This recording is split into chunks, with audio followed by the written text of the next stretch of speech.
A, I do not want to see the guy die in a ring. And B, as long as he is still alive, bro, he still has time to make peace with his family.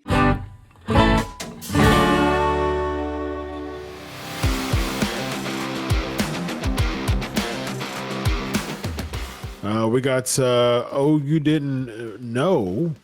Bro, you didn't know. Ric Flair sent this tweet. He said, for the first time, Vince Russo, this is regarding a previous conversation that Vince had with myself. Yeah. Yes. And also EC3 talking about, me bringing up the ideas, asking if Ric Flair, would die in the ring, and Vince Russo, he said that he thinks that Ric Flair he wants to die in the ring, and so it was a really good conversation we had about Ric Flair that day, and Ric Flair even co-signed Vince Russo, ladies and gentlemen. And he said this. He said, for the first time, Vince Russo, I totally agree with you.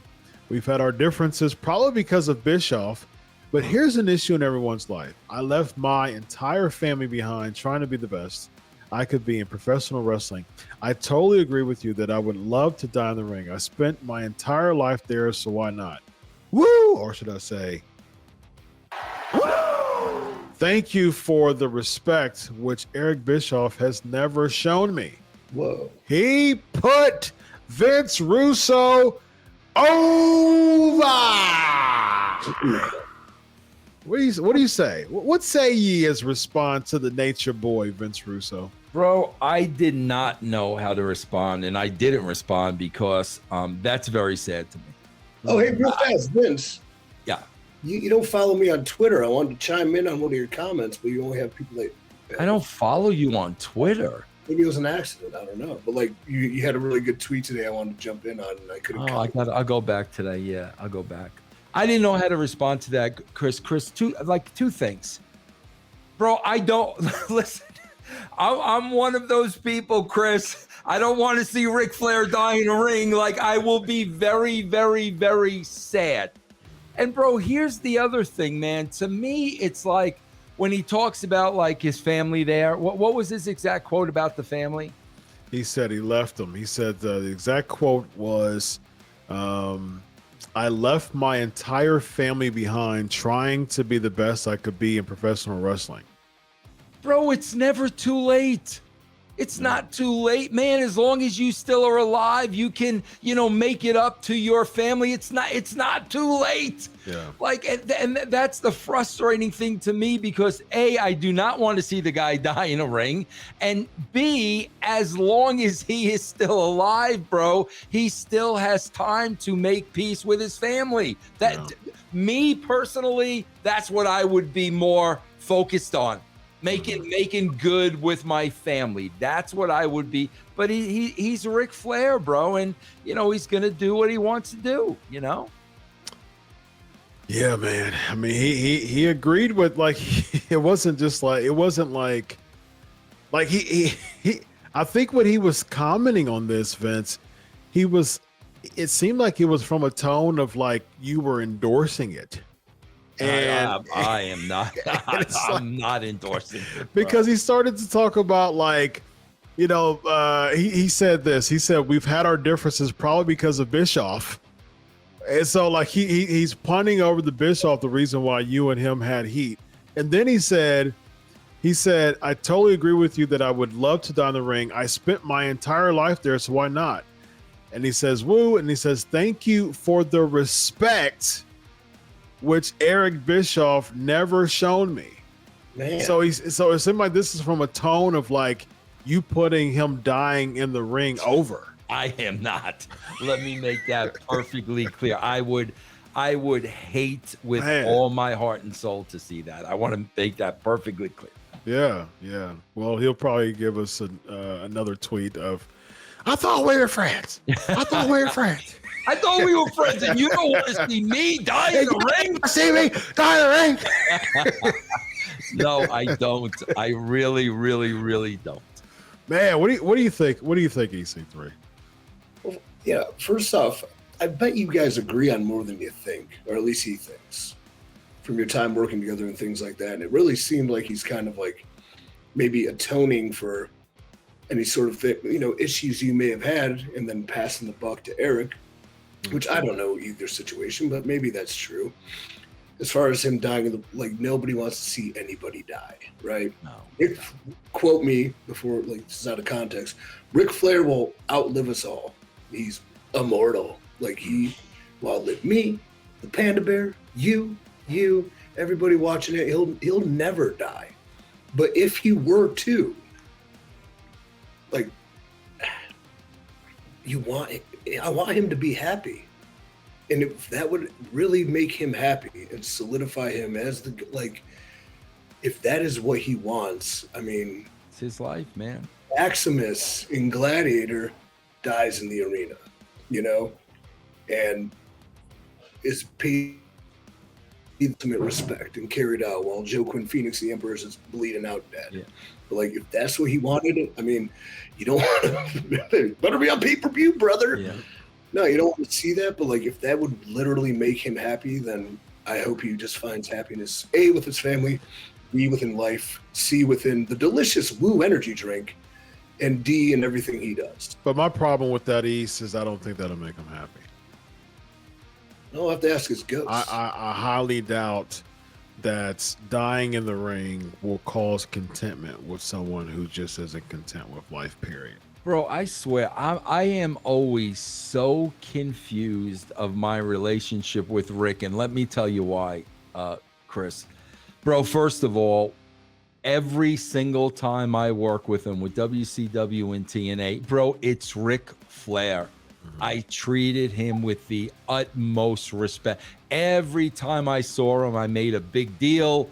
I stopped everything, the whole 9 yards. Then, bro, at WCW, we're doing the angle where his whole family, Charlotte was involved. What was she, 14? Mm-hmm. The whole family's involved in that. So, Chris, he comes up to me one day at TV. Vince, I got this idea. Okay, what is it? Bro, you got to shave my head. And, bro, I'm like, at that point, like, now I'm Vince Russo fan. I'm like, are you freaking nuts, bro? Like, I'm not going, no. You got to do it, bro. You got to do it. It'll be great heat. No. Never in a million years would it ever have been my idea to approach Ric Flair about shaving his head. Yeah. So the next thing I know, bro, I'm reading his book, and it was my idea to shave his head. And I'm just like, bro, and then, bro, the thing is, he still is convinced that the Dirty Animals dropped him out at the desert because I wanted to end his career and never have him on television again, when I told him a million times it was an angle. Mm-hmm. This was where he never believed the word I said. So then, bro, when I'm completely out of the business, I was doing a radio show in Denver, and I needed a really big guest. Mm-hmm. I called Rick. Bro, he dropped everything to be a guest on my show. I can't figure out my relationship with him. I've never said a bad word about him ever, bro. I know I wholeheartedly always treated him with the. But, you know, bro, part of the thing with me is like it's the in thing to hate me. And like when people interview you, they, for whatever reason, they want you to throw shade on Vince Russo. But sure.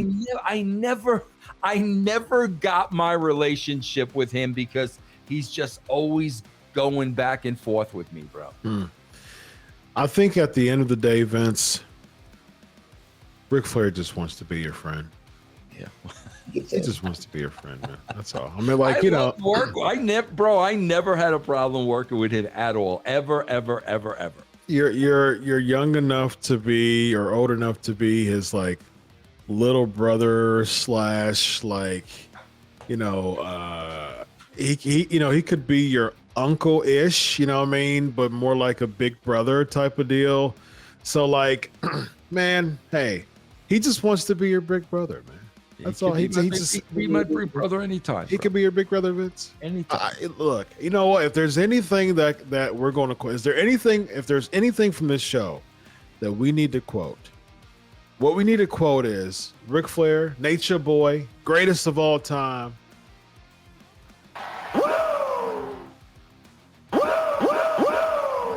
Big man.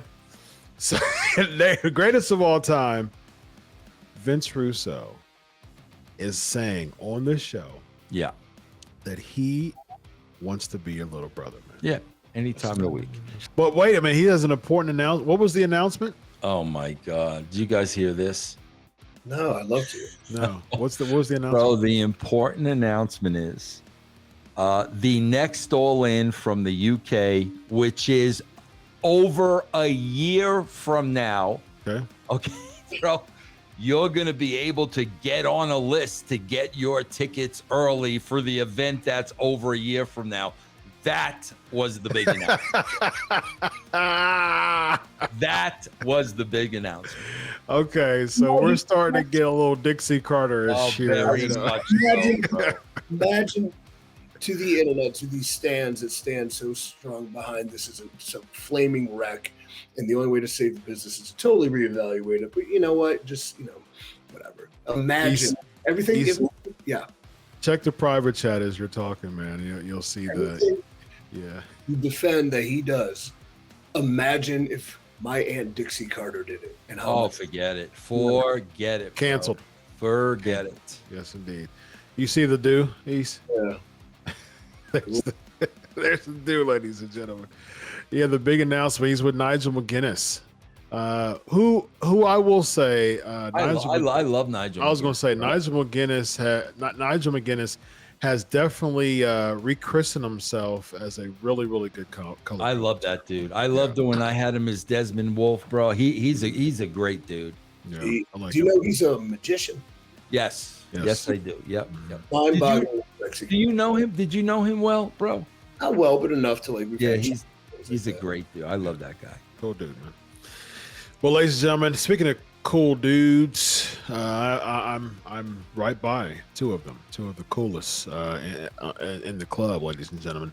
We've got former WWE head writer, WCW World Heavyweight Champion Vince Russo. We got former TNA World Heavyweight Champion, current still NWA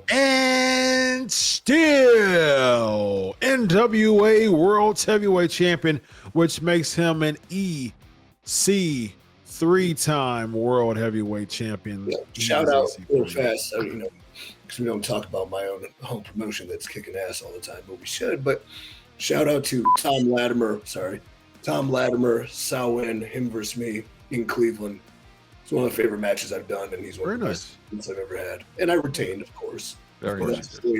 Yeah, Samhain was the show that I had a lot of hands on in putting it together in different aspects, short of just being in the main event. But kudos to my team that helped pull it off. Kudos to the NWA for allowing it to happen, and we're on the rise, baby. So it's because the overman means business. Quick thoughts on the CW deal, man. Congratulations. Yeah, I don't have enough details. I think we're going to be starting that at the beginning of the year. But top 20 network, Yeah, it is, man. Yeah, big news. Yeah. What do you think, man? What's the overall feel in NWA backstage as a result of this big, massive announcement, man? You want to talk about big announcements? Literally. Move over of you get to be on a list for All Out. What about you've got some competition now from a national scale with NWA of being on a channel, CW, that's actually not too far behind in viewership from TNT and TBS.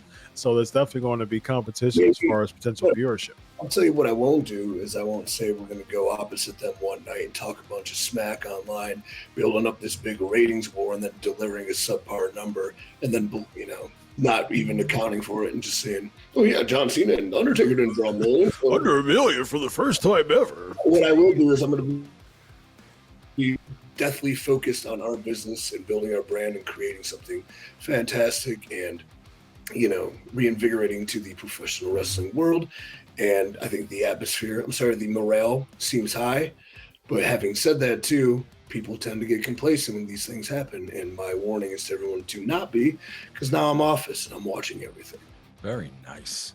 So say the last line again. They need to know it. Yeah, I'm office, so I'm watching everything. Yes. That's a t-shirt waiting to happen, ladies and gentlemen. I'm office, so I'm watching everything. That guy right there is former TNA World Heavyweight Champion twice. EC3, current NWA World Heavyweight Champion once, which makes him a EC three-time World Heavyweight Champion. EC3, and we got a one-time World Heavyweight Champion too, Vince Russo. He defeated Ric Flair. He had an undefeated record.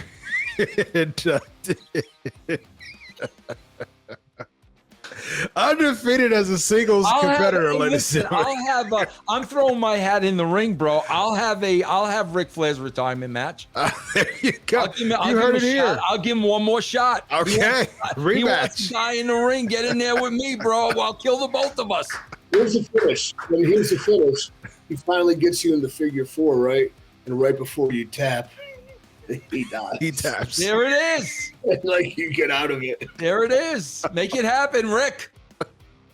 All right, Ric Flair, what we're going to do, you guys are booking the match. Okay, so you're actually going to die at the end of the match, just to let you know. So, yeah, that's what a way to book a match, ladies and gentlemen. EC3, Vince Russo, I'm Dr. Chris. This is the Wrestling Outlaws. Have a good night, everybody. Solo.